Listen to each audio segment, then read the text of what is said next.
Welcome to Sweet Life Beat Life. We hope this video helps. You start by verifying identity because Apple protects accounts. Once you prove ownership, you can reset securely. On the iPad, go to Settings and check the Apple ID email at the top, or note the device serial in General About. Make sure the iPad is online. Apple sends verification codes to trusted phone numbers or rescue emails. If you control a trusted number, you'll receive a code quickly. Keep your recovery information handy now, because the next steps require those codes. Once you have verification ready, choose the fastest path. On the iPad, open Settings Password and Security Change Password and follow prompts. This uses the device passcode to authenticate you, which is why the passcode matters. Alternatively, go to iForget. Apple.com and submit your Apple ID email.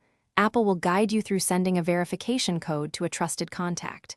Enter that code, then create a new password that's strong and unique. Make sure to save it in a password manager.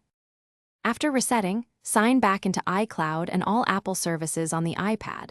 This completes re-encryption and restores sync. If you don't receive codes or they fail, use Account Recovery. It's slower but verifies identity when immediate methods fail. Expect an email with recovery steps and a possible waiting period. Finally, enable two-factor authentication and update trusted phone numbers or rescue emails so future resets are faster. If anything stalls, restart the iPad. Thanks for watching. Consider subscribing if we helped you.